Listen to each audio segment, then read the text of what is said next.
Today on the channel, I'm going to give you guys something a little bit different to something I would usually do. I'm going to talk about my most played artists of all time, according to Last.fm, which I did get in 2018. So it's tracking all of the music I've been playing ever since 2018. I haven't done anything like this on the channel before. I thought it'd be fun to give you guys a bit more of an insight to what I play on a regular basis, what are some of my favorite artists, because I've probably outlined that before in other videos, but I've never really captured that in one particular place where you guys get to see the statistics back up who I like and listen to the most. My listening habits have changed a lot over the years. When I first started listening to music, I struggled to strike a balance of listening to stuff that I love but also checking out new stuff. I'd always teeter way towards listening to newer stuff and not go back to stuff I loved very much. But over the past couple of years, I've done a great job of balancing that out. I still listen to a lot of new stuff,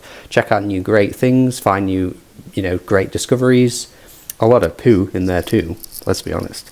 But I do also make sure I go back and put an effort into listening to my favorite artists. So yeah, maybe my numbers will look different to other people's, because I tend to see people's top artists with 10,000 plays or 20,000 plays, and then their second top artist is 8,000 plays. I don't play music to that extent. I don't go back to the same artists to that extent. I have my favorites, but yeah, you might be surprised to see some of my numbers are a little bit lower than perhaps the average avid music listener. So let's get on with it. Let's not waste any more time. I don't want to waste your time here. Check out my Patreon or membership page if you're interested in supporting me over in there, if you like what I do, because that would be great to see support for this channel, to keep it going, to keep it thriving. But otherwise, like the video, share your top artists in the comments. I'm also going to do top albums. I'm going to do top songs. I'm just going to stick to the top 50 for each one and have you guys give you guys a peek into what I play. Let's just get on with it. So perhaps not a massive surprise to people that watch me, you'll see Tyler Creator is my top artist of all time. Now, I will say that was quite a recent thing.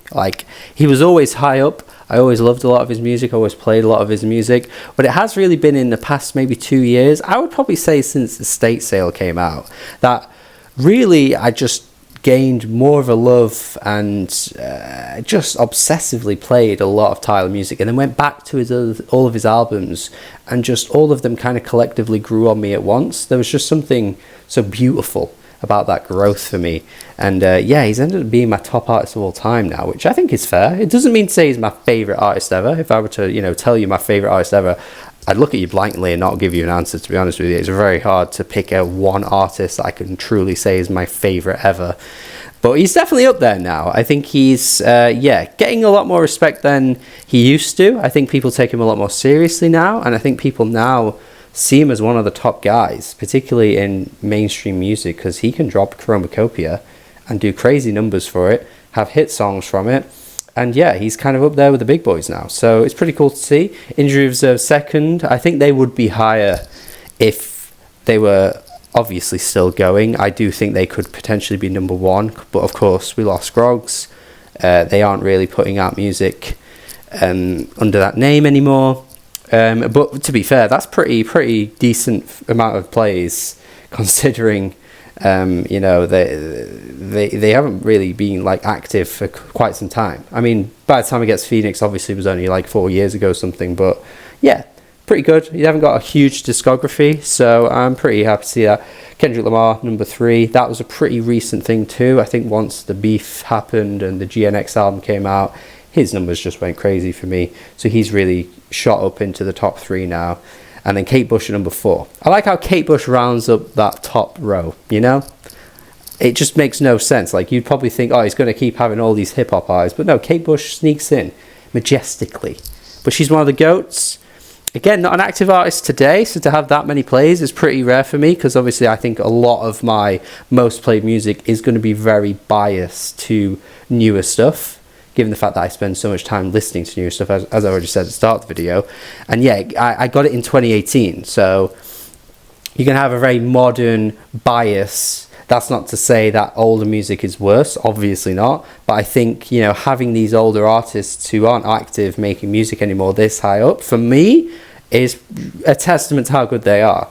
You got Future there too. He just dropped so much, I think, is one of the reasons why he's there. I love Future. I have a great time listening to Future, but you're expecting an album a year from the guy, so he's always just in regular rotation because of that. The Mountain Goats, Masakatsu Tagaki, probably one of the most underrated artists of all time, truly one of the greats, but doesn't get talked about in that kind of way, but absolutely is deserving of being here. And then Regina Spektor, one of my favourite singer-songwriters. That is probably boosted from when I was at university. That was when I really got into her, in about 2019, 2020.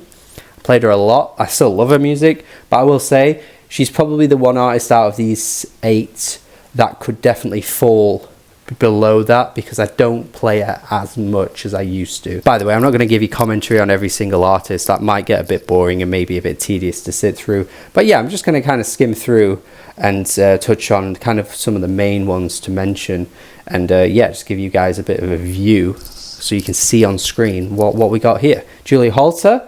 Yeah, love her. Probably still the best artist I've seen live, and I've seen a lot of artists live now, and I do have some incredible gigs on the way this year. I do have Kendrick and Tyler to come. They could be 2 that maybe challenge her for that, but just the intimacy of the setting and the absolutely pitch perfect vocals and the beauty behind the music just makes it very difficult for me to actually think, could anybody ever beat her in a live setting? Because that was extraordinary. I was extraordinary, and I met a few friends that have become, you know, personal, like, lifetime friends now from that gig. So yeah, kind of a lot of good memories attached to that one. But yeah, she's amazing. Stevie Wonder, again, another inactive artist today, but having him that high is pretty crazy. It just goes to show how good his music is and timeless it is. Similar to Kate Bush, like, you know, these are up there with artists that drop every year or every other year or every 3-4 years, and a recent artist. So it's pretty cool. The Weeknd, Frank Ocean, yeah, another 2 artists I think are pretty damn great, have pretty consistent discographies, so very easy to play those on a regular basis. Nick Cave has a bunch of albums, but yeah, so ridiculously consistent, and one of the goats. So you can kind of see with the numbers I was saying at the start of the video, like, look, like, these being so high up for me, but having, you know, not even touching 1,000 plays yet, just kind of goes to show my listening habits kind of steer in a different direction to maybe most people's. But yeah, again, I love these. It's just I'm not going to be sat playing like Fortet, you know, every minute of every day. Like, he's one I go back to regularly, but it's not something I'm going to play over and over again. But there's a nice conciseness to my numbers, you know? They kind of like fall nicely, and they're all pretty close together. It kind of is a nice testament to how much equal love I have for all of these artists. You know, I wouldn't even know how to rank some of them. That's what I'm trying to say here. Like, I have 759 plays on Julia, I have 759 plays on Stevie. You know, very different artists, but I have probably a decent amount of equal love for both of them for different reasons. So yeah, it kind of makes sense that mine falls like this. My listening habits fall like this. Got Fortet, as I've already mentioned, Anderson .Paak. Where's his solo music too? I mean, where the hell's he been?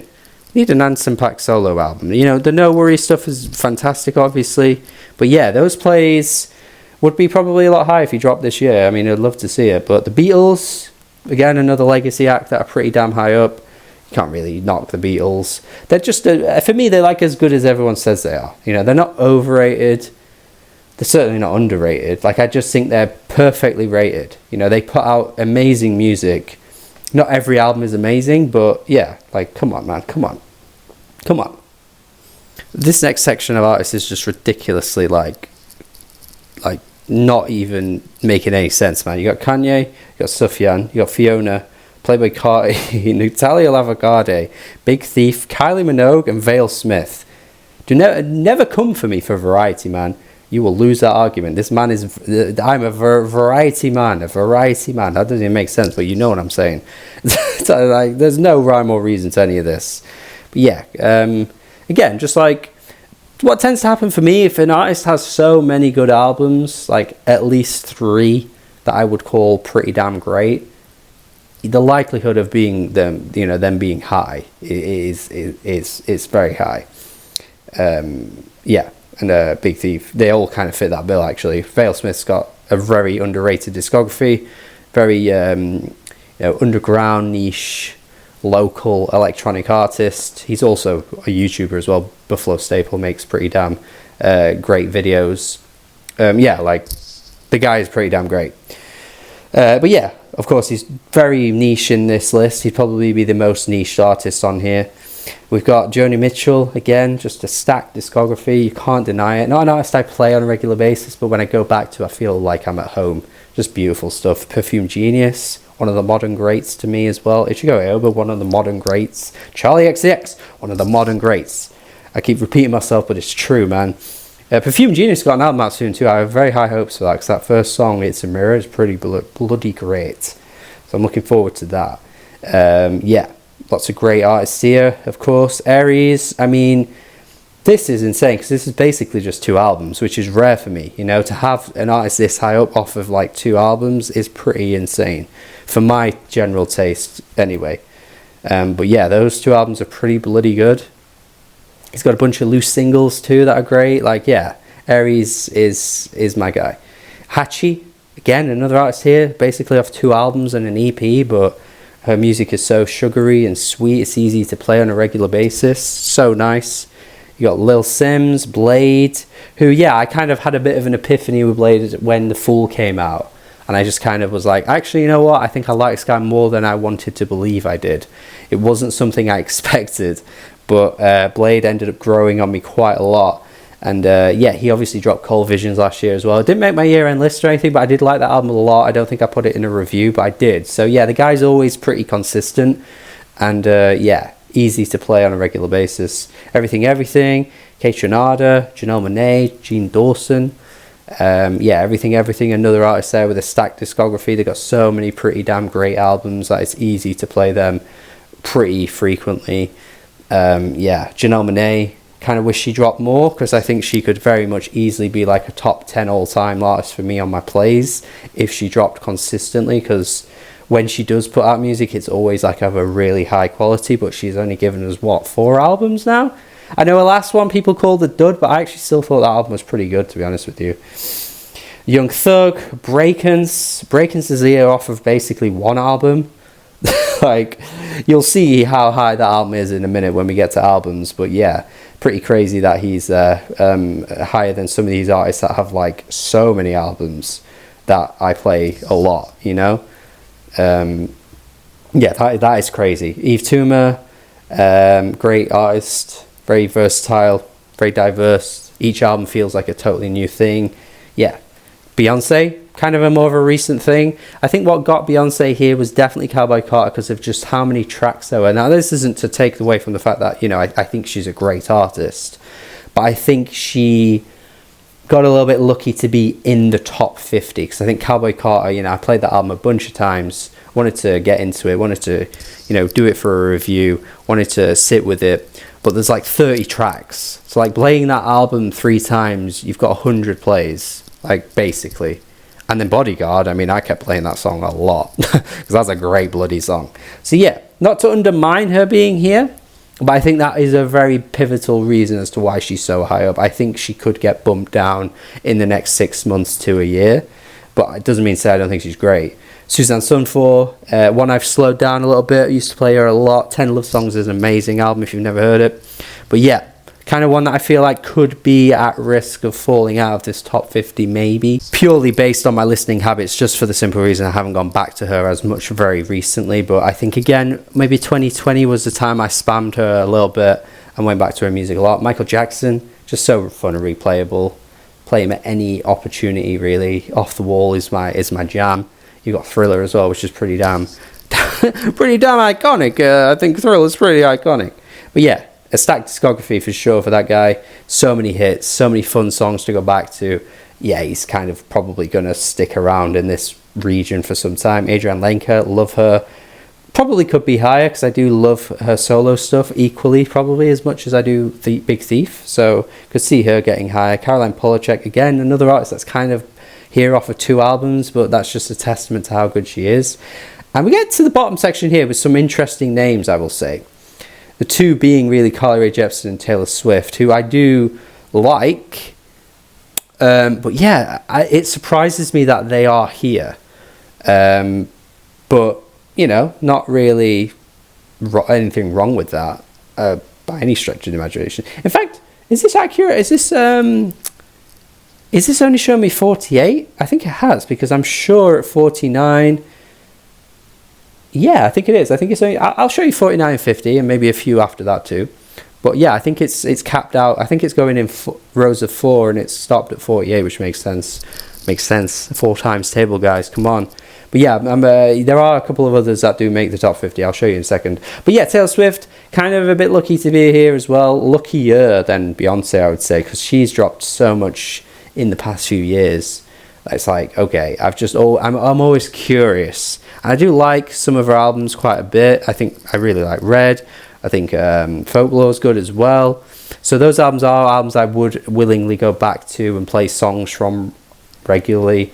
But yeah, her being in the top 50, I think her time's coming up soon. There's too many artists that I love more than her, that I play more frequently.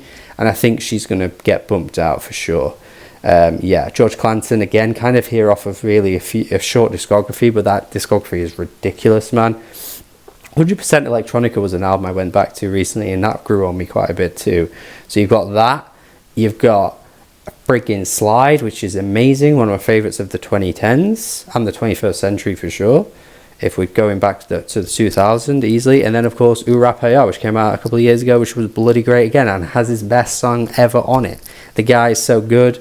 He can very much easily stick around this region, I think. And Joanna Newsom, another artist I need to see more of. We need more albums, Joanna. Come on. And let me show you page 2, just to round out the top 50, and then a couple of other artists that are going to get shown on screen too. Magdalena Bay is 49, and then Travis Scott is 50.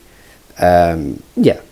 Porter Robinson creeping up there, though. He's going to make his way in. I saw him live recently. Reignited my love for listening to his music. Yeah, he might crack his way into the top 50. Aretha Franklin's there too. Yeah. I do hope you're enjoying this and finding it interesting. But yeah, hopefully you are anyway. But let's get on to the albums now. I've told you about Breakins. It's the one album that's kept him so bloody damn high. You're going to see a lot of familiar faces popping up here. I think most of the top 50 lines up with my top 50 albums. The order is obviously very different, but yeah, you're going to see some familiar faces. Floss is my most played album ever, and for good bloody reason, man. Floss is just fantastic. One of my favourite rap mixtapes ever. And if we're just kind of talking rap albums generally and we're putting it in that same category, honestly, one of my favourite rap albums ever, man. Like, I don't feel that should be controversial, but yeah, I love that thing. So replayable, so easy to sit through. We've got Aries, we've got Tyler. Tyler will pop up a few times. Kendrick Lamar to Pimp a Butterfly is here in the top 5 too. What can I say about that album? I think honestly, if we were tracking way back when I really started to properly listen to music, To Pimp a Butterfly would be number 1. Like, I played that album so much when it came out. I was so in awe of it. Go back to so many individual tracks on a regular basis, like King Kunta, Wesley Siri, These Walls, like so many individual tracks that I just play on a regular basis. If this was going further back than 2018, I would very easily see this at number 1 and not be surprised. Soviet Kitsch, Regina Spektor, her best album, one of my favourite albums of all time too, actually. Hounds of Love, not actually my favourite Kate Bush album, but I won't spoil what my favourite one is, because I did do a worst to best on her discography quite a while ago, so you should watch that video if you haven't, please do. But yeah, actually just individual tracks, like it's immaculate, really. Like, that run at the start of the album is insane. Like, so many incredible individual songs on it, Hounds of Love, that just ends up being my most played album by her, and in the top 10 of all time too. Songs in the Key of Life, who's questioning that? One of the best albums of all time. Got a couple of Tyler albums bunching around here as well. Igor, Flower Boy. Igor's definitely one of the biggest growers of an album I've ever had in my life. Just going from really not liking the vocals at all to really finding a charm in the vocals, and still acknowledging that some points on the album his voice does sound a little cracked and a little particularly I Don't Love You Anymore. That track is easily the worst vocal track on the whole thing.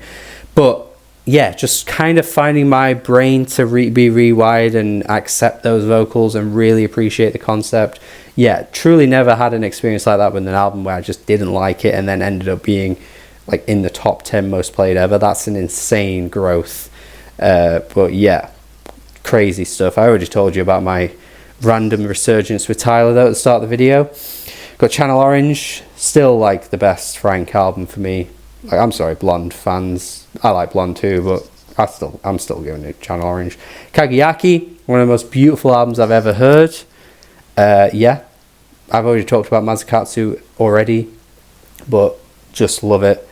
Have You in My Wilderness, one of my favourites of the 2010s. Love that one too. Malibu, Anderson .Paak. Injury Reserve again. Injury Reserve may be a little lucky to be that high. I don't go back to that album as much as I do other Injury Reserve albums, but I think when it came out, it was just, I was spamming it a lot and it just ended up being this high up. I think that's one that will probably end up dropping quite a bit. Renaissance by Beyonce, still one of the best pop albums of the 2020s. Again, recency bias has pushed us so high because I've played it so much recently that it is this high. But I think it deserves to be this high, actually. Like, I really do. I think it is that good.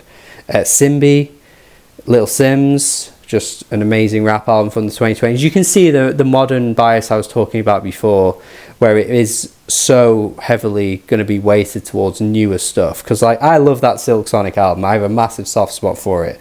But it being in this high up probably seems a bit crazy, and I acknowledge that too. It does kind of feel crazy to see it this high, but again, recency bias. You know, I'm just playing songs individually a lot. It's easy to get caught up in playing albums regularly that have just come out recently, and you kind of get caught up in that, and that's how it happens. So yeah, Slide, George Clanton, amazing. Heaven to a Tortured Mind, another amazing one.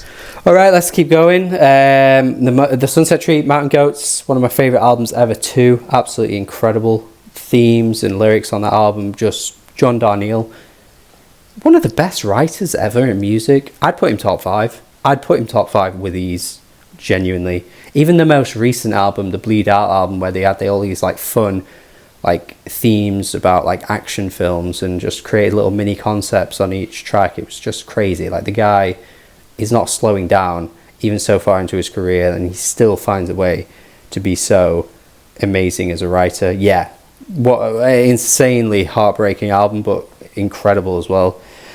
Southeastern, Jason Isbell. You didn't see him in the top 50 artists, but you see him here because actually this is an amazing country album, one of the best country albums I've ever heard. So yeah, maybe a bit of a surprising one there.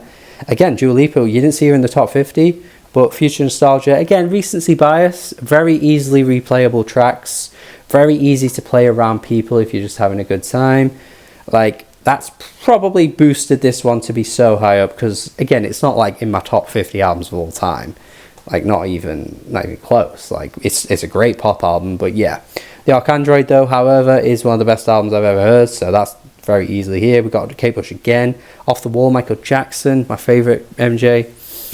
Got Everything Perfect, which is the only EP on this list, and I think being on this list as an EP is remarkable, really, because they have far less tracks, and Last.fm only counts plays of the individual songs. It never gives you the timestamp. So yeah, that's insane to be here as like a 7-track EP, but I love that EP. We got it from here. Tribe Called Quest, again, you didn't see them in the top 50, but that is one of my favorite hip-hop albums of all time, and I'm still calling it their best album too. I am doing it. We got Titanic Rising, Good Kid, Mad City, Mad Villainy, 2 classic rap albums next to each other. That's pretty cool. Nurture, Porter Robinson, yeah, love that one too. What else? Anything else here that could be surprising or noteworthy? I mean, sure, I mean, they're noteworthy in the sense that they're all pretty great releases. I love all of these to varying degrees. But yeah, I mean, Leanne Havas is maybe a surprise one here. The self-titled album, I think, is great. But yeah, maybe surprising to see it in the top 50. Dragon New Warm Mountain, I Believe in You, grew on me, so that ended up getting a bit of a boost. come and have a go, Heart Failure. I'm always championing this album. I'm always telling people how good it is, and it is really fun. It's a fun dance pop opus. It's really great.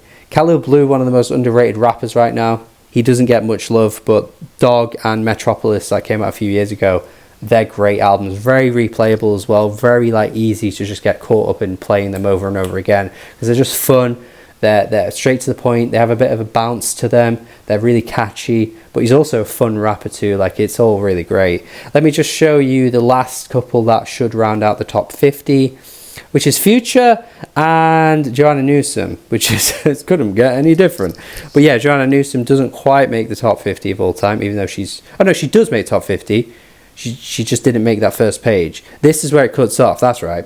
It's Call Me If You Get Lost Estate Sale cuts off at 51. Look at that though, GNX. That album came out only in November and it's almost in my top 50. I mean, that is rare for me. You've also got Magdalena Bay, which only came out like in the summer of last year, also nearly in my top 50. So you can see how, what I was saying at the start of the video, my listening habits have developed over time, and I'm making sure I'm going back to stuff I love more than I used to, because you know, this is pretty rare for me to see an album so recently almost cracking into the top 50. And you can also see that the general numbers for these albums as well is probably lower than the average person's. I can see that. You know, a lot of people have a lot of plays on albums. You know, mine are probably lower than the average. It doesn't mean I love them less. It's just the way I play music, I think, is just a bit different to other people's, which is fine. Okay, let's round things up with the songs then. Unfortunately, they won't show as the grid that they did for albums and artists. I don't really know why. Maybe it's just the way that they can't fit the text on or something like that. I don't have a clue. But Anderson .Paak is number 1 for my most played song ever. The only song above 100 too. Again, I think some of you will be surprised with that, because I know a lot of you will have songs that have like hundreds and hundreds of plays, but you can see that clearly I don't even have one song above like 200, and I only have one above 100, which I think you'll be pretty shocked about. But again, based on what I said before, I think for songs, individual songs, I find even harder to play over and over again, because I just get worried and anxious that I'm going to get bored of it. So I don't want to spam or play a song over and over. But yeah, it's kind of mad, you know? It's kind of mad. I mean, I've played 83,000 songs, so it's not like I don't play songs, or I'm not listening to as much music as I'm not pretending. Like, I play a lot of songs, play a lot of music, but it's just going back to those individual tracks I don't find as easy to play over and over again. So it's just the way I am. But you can see that the numbers, again, are quite close. Like, some of these will probably cross 100 at a very similar time. But yeah, top 10 is kind of a wild one, really. I mean, you got some songs here that are basically just songs I love as an individual song by that artist. I mean, Steve Lacy has some great tracks, but Bad Habit is very much easily the one I love the most. So it's kind of a bit of a one-hit wonder for me. Jordan Ward being here too with Fam Jam 4000. Again, don't love all of his stuff, but that's just an individual track that I go back to a lot. You got some Break-ins here. You got some Tyler here popping up, Kendrick, Kate. The Usual Suspects. Ditto is my most played Aries track, which is a bit surprising to some people. But again, you know, Milady, Famous Last Words, a pretty fun upcoming band that I got really excited about, but I haven't really dropped a lot, really. But that one song I think is great. Yeah, the Emotions, Best of My Love, just a classic soul track, that, man. Just a classic soul track. Classic. You got Lil Uzi Vert here popping up too with XO Tour Life. I don't really rate Uzi that much, but that song just really sticks with me. You got Lil Sims, got another Anderson .Paak. You're going to see a bit of Anderson .Paak popping up, to be fair. You've got Rock With You, Michael Jackson. Again, like for some of these, you might be thinking, oh, is that your favourite song by that artist? No, it doesn't always work out that way either for me personally. I don't know if this is the same for others, but I don't necessarily have it lined up that the most played song by one artist is necessarily going to be my favourite. It just is a mood thing. It might just be that I'm more in the mood to play that song more. But again, I've done a top 10 songs on Michael Jackson, and that wasn't my number 1 for him. So yeah, maybe a bit of an anomaly there too. I guess I'm just a weird guy. Maybe I need to accept it, man. I just need to accept it. Some of these songs are my favourites, but yeah, not all of them. It's kind of crazy. You've got Kendrick Lamar's I, specifically and most importantly the single version. I do not want to hear that debate anymore. The album track is great, but the single's better, man. It's just better. It's got that ending too. And obviously the album version is important for the narrative of the album and important for the themes. But as an overall song, the single one's better, bro. Single one's better. Single one's better. Gospel for a New Century, Pink and White, It's Too Late by Carole King, one of my all-timers. Love that song. Again, though, not a big fan of Carole King. Don't play her very often, but just that one song is just immaculate to me. Rounding out the top 25, though, is Andromeda by Wise Blood. Love that track. I mean, I think that whole album by Wise Blood is just an absolute hit, really. But that one song just has stuck with me quite a lot. Never Too Much by Luther Vandross, too. Yeah, what a song, man. Just incredible stuff. Cuff It by Beyonce. Again, not my favourite Beyonce song, but has ended up landing so high because I think it's so fun and replayable. Now, some really recent stuff ends up being here too, notably the stuff that came from the beef last year. Not Like Us.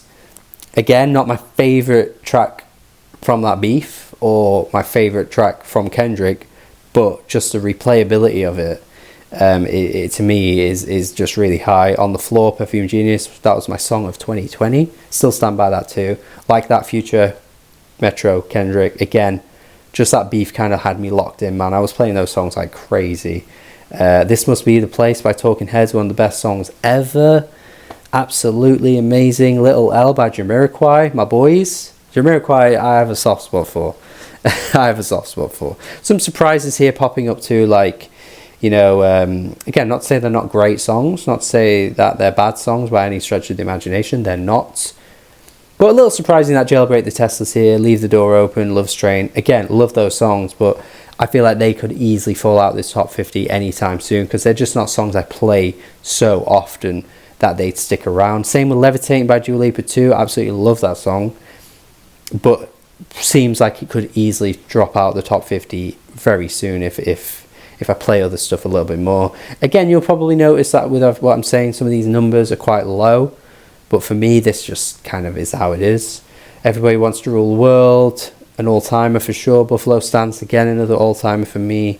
The Something by the Beatles, all-timer. Just Like Heaven, all-timer. There's a nice little run of all-timers here, actually. These are absolute classics that I don't think will slow down anytime soon. Like, I think these will very much cement themselves in the top 50. Buffalo Stance, one of the most underrated classics ever, too. Like, that song feels like isn't really talked about, but I think it's incredible stuff. Yeah, and then we got Gone and Choir Boy as well, closing out the top 50. Similar to some of the other ones I said, like Levitating and the Silk Sonic songs, they feel kind of in danger of falling out. Great songs, again. Obviously, they wouldn't be this high if they weren't great songs, but just not songs that I'm playing super often, and other songs will probably overtake them anytime soon. And that's it. I mean, I've run you down my top 50 artists, albums, and songs that I have played the most over the years, since really like 2018-ish. So yeah, I mean, hopefully you enjoyed this. Hopefully you got something out of it. Hopefully you got a bit more of an insight to some of my favorite stuff, because I don't really do videos often about like my absolute favorites ever, and I think this kind of captures a bit more of that essence. There'll be some artists on on these lists that I don't really get a chance to talk about very often, you know? Like, it's not like I'm making videos on, you know, Fortet or Nick Cave on a regular basis, but it just kind of highlights how much I love those artists and how high up they are on my plays. And yeah, I mean, Joanna Newsom, I probably haven't ever talked about her on this channel, apart from like one Worst to Best I did years ago, but because she doesn't drop, but she's, you know, an artist I do love. So it's a nice insight to what I love, nice insight to my listening habits as well. I'm sure some of you will be surprised in the comments to see those numbers being maybe lower than your average person, but that's just how it is. So yeah, hopefully you got something out of this, hopefully you enjoyed it, hopefully you found it interesting. I appreciate you sticking around till the end if you did. Thanks as always for watching my content. As I say again, make sure you subscribe, like the video, and then if you're feeling super generous, maybe support me monetarily as well through the membership page, through the Patreon. That would be amazing. Keep this channel going, keep these videos as active as they are, And yeah, thank you as always. Let me know what I should do a video on next. Have a good day and goodbye.